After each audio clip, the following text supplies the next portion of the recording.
Bonjour, dites-moi, vous ne voulez pas m'aider à creuser le chemin? J'aimerais bien, mais j'ai un rhume. Je suis obligé de rester au chaud. Oh, ça doit être affreux de rester enfermé. Qu'est-ce que vous faites pour vous distraire? Rien. Vous n'avez pas de bons livres à lire? Oh, je lis pas souvent, on ne me le permet pas. Et pourquoi vous ne montez pas? On pourrait discuter au chaud. Entendu, mais il faut que je demande d'abord la permission à ma maman. Refermez vite la fenêtre et attendez-moi.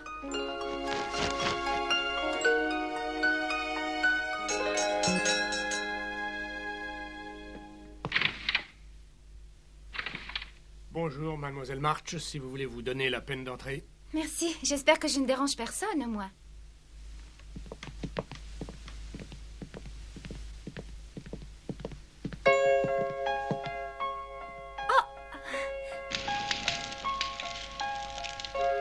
Maman vous envoie ses vœux de prompt rétablissement. Et Meg vous a préparé du riz au miel. C'est bon pour la gorge. Et Beth a pensé que ce petit chaton vous distrairait un peu. Va vite dire bonjour, Minerva.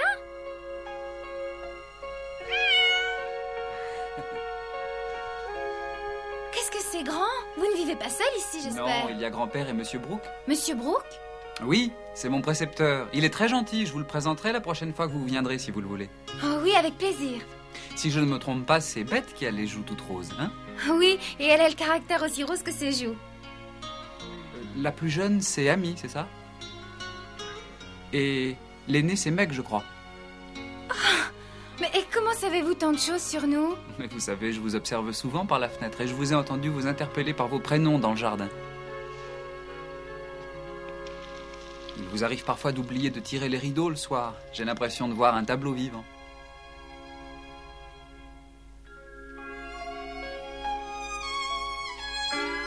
Et votre maman a l'air si gentille. Moi, je n'ai plus de mère.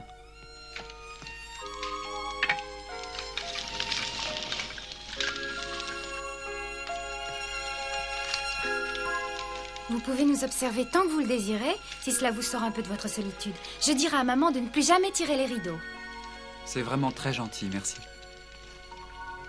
Monsieur Brooke m'a avoué l'autre jour que votre sœur aînée lui plaisait vraiment beaucoup. Margaret lui plaît beaucoup? Ah, ainsi, elle s'appelle Margaret. Monsieur Brooke va être ravi de connaître son vrai prénom. Ah, quelle petite cachotière, cette Meg. Je n'aurais jamais imaginé qu'il y avait une idylle entre eux, ça, non? Oh non, elle n'est pas au courant. Monsieur Brooke ne lui a encore jamais parlé. Meg est si jolie. C'est normal, après tout. Mais vous aussi, vous êtes jolie. Vous vous appelez comment, en fait? Laurie. Moi, je m'appelle Jo. Pourquoi ne sortez-vous jamais jouer dehors comme nous autres? Parce que je n'ai pas d'amis, ça n'est pas drôle de s'amuser tout seul. Mais vous n'avez qu'à venir à la maison, au lieu de vous contenter de nous observer. Oh, cela me ferait plaisir, mais mon grand-père est très strict. Oh, c'est vrai, il n'a pas l'air très commode. Et ce portrait-là, qui c'est? C'est ma petite sœur. Elle est morte à l'âge de 13 ans. Quelle tristesse. Je trouve qu'elle ressemble un peu à Beth. Oh, quel regard. Je suis sûre que des tas de gens doivent trembler devant lui. Pourtant, il ne me fait pas peur à moi. Je lui trouve même une lueur de bonté au fond des yeux. J'aime bien votre grand-père, Laurie. Oh oui, je l'aime beaucoup. Vous êtes très gentil. Ainsi donc, je ne vous fais pas peur, jeune demoiselle. C'est bien ce que j'ai cru comprendre. Oui, vous paraissez assez intimidant comme ça, mais je vous aime bien. Malgré mon air pas commode et intimidant. Oh oui, après tout, c'est idiot de juger quelqu'un uniquement sur son apparence. Ah. Moi aussi, vous me plaisez bien. Vous êtes laquelle des 4 sœurs March? La seconde, on m'appelle Jo. Jo, c'est plutôt un diminutif qu'on donne aux garçons, non? Mon vrai nom, c'est Joséphine. Jo vous va beaucoup mieux que Joséphine, à mon avis. Vous ne ressemblez pas du tout à votre grand-père, mais il me semble que vous ayez hérité de son caractère. Nous étions très liés, votre grand-père et moi, et j'avoue que j'étais très fier qu'il m'ait accordé son amitié. Je suis contente de l'apprendre. Monsieur Laurie, le docteur vient d'arriver. Il désire vous examiner. Bon, eh bien, puisqu'il le faut, je viens. Si vous voulez bien m'excuser. Bien sûr. J'en ai juste pour un instant. Oh, je discuterai avec votre grand-père pendant que le docteur vous auscultera. Parfait. Dites-moi, jeune demoiselle, la compagnie de mon petit-fils ne vous ennuie pas trop? Oh non, je voudrais même qu'on devienne amis. Vous croyez que vous pourriez lui redonner un peu le sourire? Je l'espère bien, il a l'air tellement solitaire. Il se distrairait sûrement plus avec un garçon, mais je ferai de mon mieux. Au fait, merci de nous avoir autant gâtés pour Noël. Ce n'est pas moi qu'il faut remercier, c'est Laurie qui a eu cette idée. Il a un cœur d'or, notre jeune sauvageon. Je ne vous ai pas encore demandé des nouvelles de votre mère. Elle va très bien, merci. Je suppose qu'elle doit consacrer tout son temps aux bonnes œuvres. Elle est comme votre grand-père. Il a passé toute son existence à se dévouer pour les autres. Quel homme généreux c'était. Quand le temps sera meilleur, j'irai rendre visite à votre mère. Vous le lui direz. Oui. Ah oui, j'oubliais. Et votre tante, comment se porte-t-elle? Oh, vous parlez de tante March? Oui. Elle se porte à merveille. Elle n'a pas changé. Toujours à me gronder. Elle est sévère, vous savez. Ça fait de longues années maintenant que son mari est mort. Hein? Je n'en ai gardé aucun souvenir. Ça n'a rien d'étonnant. Vous n'étiez qu'un bébé lorsque votre tante s'est trouvée veuve. C'est mignon, toi. Elle avait un gros caniche. Oh, mais elle l'a toujours. Le thé va être bientôt servi. Vous en prendrez bien une tasse avec moi? Ah oui, avec plaisir, je vous remercie.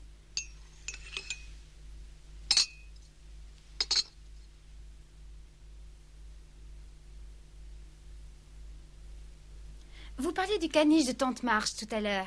Ah oui, mais figurez-vous qu'après la mort de son mari, votre tante a été demandée en mariage. Oh, ma tante a eu un prétendant? Oui, un monsieur fort aimable et fort courtois d'ailleurs. Il n'était plus tout jeune, mais il avait encore de très beaux cheveux. Le seul problème, c'est qu'il ne s'entendait pas avec le caniche. Il rendait souvent visite à votre tante, mais elle ne semblait pas se décider.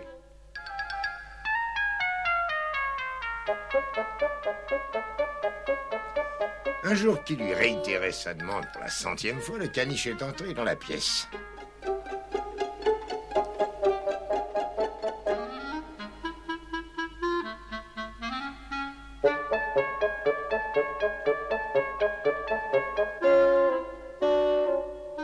L'amoureux transi de votre tante était chauve. Voilà pourquoi elle est toujours veuve.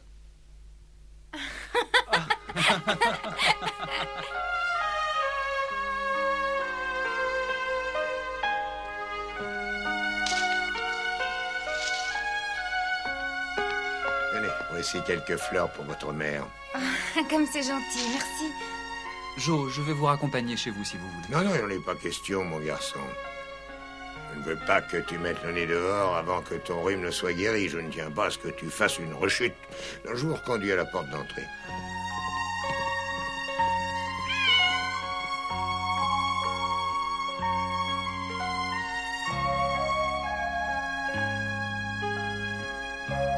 Vous jouez du piano, Laurie? De temps en temps, oui. Et vous, jeune demoiselle? J'adore la musique, mais je ne joue d'aucun instrument. Ma sœur Beth est une excellente musicienne. Et je lui dirai de venir vous interpréter un morceau si ça ne vous ennuie pas.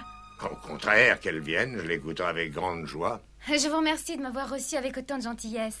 Vous serez toujours la bienvenue ici, Joe.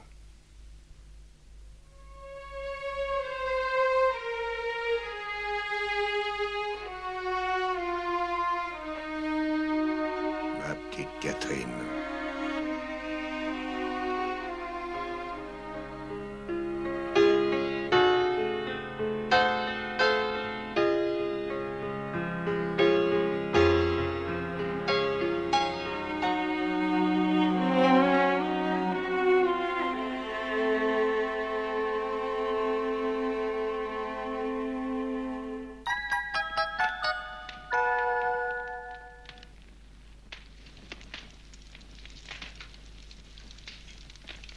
Et moi qui croyais que Monsieur Laurence n'était qu'un vieil excentrique. Bien sûr, il n'est plus tout jeune, mais il est vraiment très gentil. Si sa sœur est aussi belle que tu le dis, j'aimerais bien la visiter. Et moi, je rêve de voir ses tableaux et ses sculptures. Et moi, je voudrais bien qu'on ait un piano comme le sien. Mais tu n'as qu'à venir avec moi. Je suis trop timide pour ça. Mais il faut prendre sur toi. Monsieur Laurence est très gentil. Est-ce que tu aurais peur par hasard? Bien sûr que non, voyons. Alors on va y aller. D'ailleurs, je lui ai promis de t'emmener la prochaine fois que je lui rendrai visite. Il aimerait que tu lui joues un morceau. Je ne peux pas. Tu veux bien m'emmener, moi, dis? Moi, je vais avec toi. Beth, tu ne veux vraiment pas nous accompagner? Tu as tort, Beth, je t'assure. Maman, dis-lui de venir. Moi aussi, j'ai envie d'aller lui rendre visite. J'aimerais qu'il me parle de votre grand-père. Beth, ma chérie, tu n'auras qu'à rester près de moi si cela te rassure. Maman a raison. Il faut que tu te sortes un peu de ta coquille. Ça te fera du bien.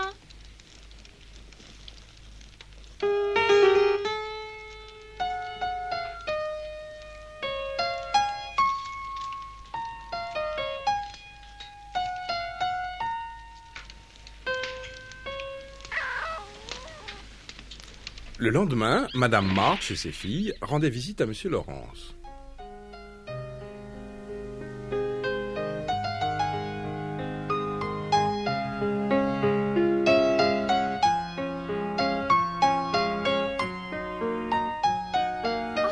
Mais vous avez un talent fou, vous devriez jouer plus souvent. Oh non, ça n'est pas possible. Le grand-père devient fou quand je me mets au piano. Oh, mais pourquoi? Parce qu'il veut faire de moi un homme de loi et surtout pas un musicien. Les jours passaient et Jo se liait de plus en plus d'amitié avec Laurie. Quant à Meg, elle put réaliser son rêve en soignant tout à loisir les magnifiques fleurs de Monsieur Laurence.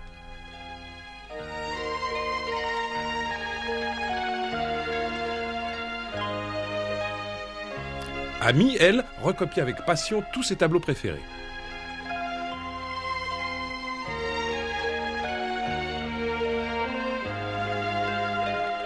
Seule Bette restait à la maison à jouer à la poupée. Par peur? Par timidité? Un jour pourtant, Bette finit par céder devant l'insistance de Jo. Allons, voyons, entre. Un peu de courage. Allez.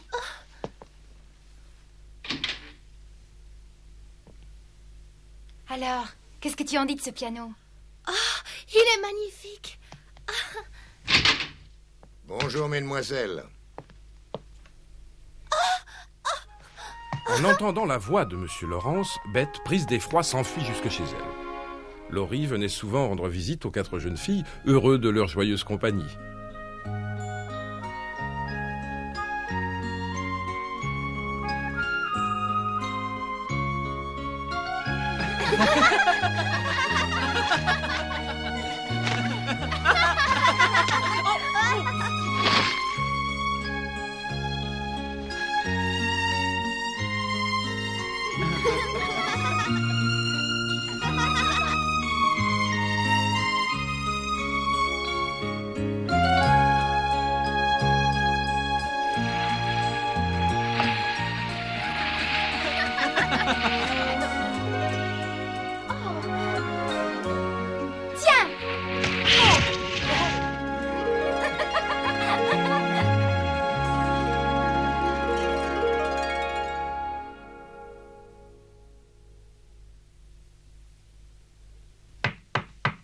Oui, c'est toi, Laurie? C'est Brooke, monsieur.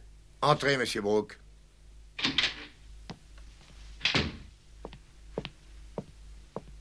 J'aurais quelque chose à vous dire, monsieur. Ah oui? C'est à propos de Laurie, je suis très inquiet. À quel sujet? Il s'intéresse beaucoup plus à ces jeunes filles qu'à ses livres d'études. Il profite de la moindre occasion pour se glisser hors de la salle de classe et courir jouer avec elles. Ses études vont en pâtir si on ne réagit pas tout de suite. Cela n'a aucune importance, monsieur Brooke. Je vous demande pardon, je ne saisis pas. Sa santé s'est nettement améliorée, je pense que vous l'avez remarqué. En effet, c'est tout à fait exact.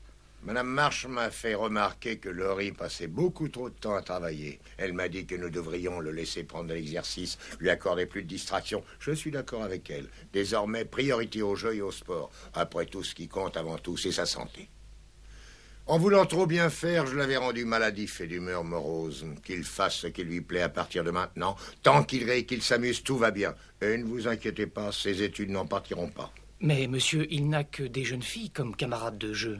Et alors, les 4 sœurs March sont d'excellente éducation, elles ne peuvent qu'avoir une excellente influence sur lui. Elles sont gaies et pleines d'allant, elles ont su lui transmettre cet entrain qui nous fait défaut. Au fond, vous devriez bien, vous aussi, aller de temps en temps jouer avec elles.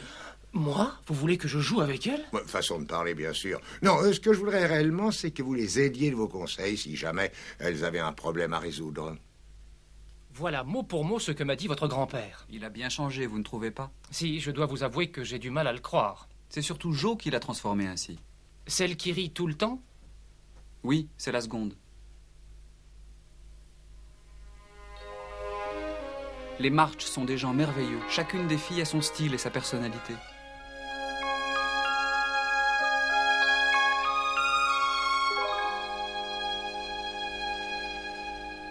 Je vous trouve bien joyeuse ces temps-ci. C'est vrai, chaque jour est un jour de fête. Oh, c'est grâce à Monsieur Laurence, il est si gentil pour nous. J'espère que vous n'oubliez jamais de le remercier. Oh, bien sûr qu'on le remercie. Mais il y a quelque chose qui me tracasse pourtant. Quoi donc?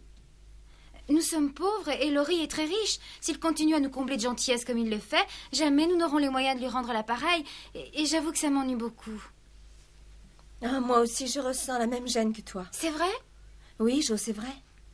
C'est la même chose pour moi, ça me tracasse. J'avoue que je suis plutôt surprise de vous entendre parler ainsi, toutes les trois. Et tu ne penses pas comme nous, maman? Si, mais Laurie, de son côté, pense peut-être qu'il ne pourra jamais nous rendre nos gentillesses, lui non plus. Vous n'avez pas songé à ça? Comment ça? Laurie n'a jamais eu la chance d'avoir un père et une mère comme vous toutes. Je suis certaine qu'il réalise le bonheur qu'il a de pouvoir jouer avec vous et celui de se faire chouchouter par moi quand il a le cœur gros. Voilà pourquoi Monsieur Laurence lui a permis de se lier d'amitié avec vous. L'amitié est une chose qui ne s'achète pas. Ne pensez plus à le rembourser avec de l'argent ou à lui rendre un service pour un autre.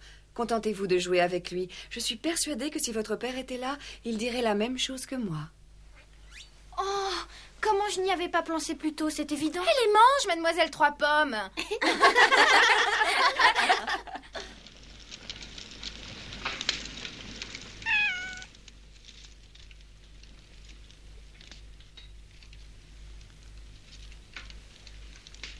Oh, ce serait tellement mieux si Beth acceptait enfin de venir chez les Laurence. Tu as raison. Beth, qu'est-ce que tu en dis? Tu as toujours peur? Je veux pas y aller. Mais tu pourrais jouer sur ce beau piano. J'en ai pas envie. Le nôtre est encore très bien. Même s'il a une touche muette? Oui. Hein? Même ce beau piano ne lui fait pas oublier la terreur que lui inspire Monsieur Laurence? Maman, il faut que tu la persuades. Il n'y a sûrement personne qui sache jouer là-bas. Si, Laurie, il joue même très bien. Oui, c'est vrai, mais son grand-père voit rouge dès qu'il touche à une note. Et pourquoi ça? Je ne sais pas. Tu en connais la raison, maman? Je suppose que c'est parce que le père de Laurie avait épousé une musicienne italienne.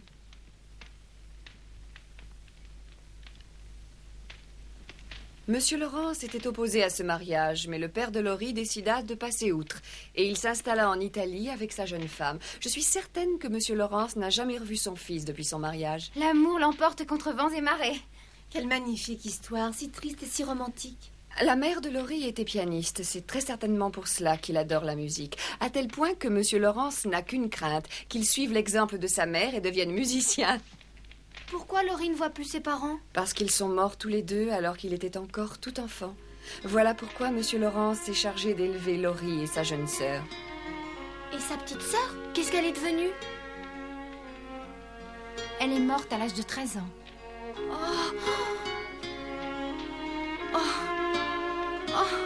Pauvre Laurie, il est tout seul maintenant, comme c'est triste. Le beau piano que vous avez vu appartenait à sa petite sœur. C'est vrai ce que tu viens de dire? Oui, Beth, c'est la vérité. Laurie n'a plus ni père ni mère et il a perdu sa petite sœur. Il faut qu'on soit d'autant plus gentil avec lui. Est-ce que tu comprends, Andy? Mais je ne savais pas tout ça.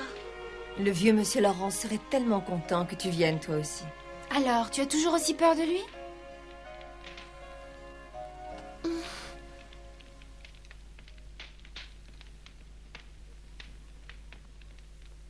Mais c'est plus fort que moi, il me terrifie.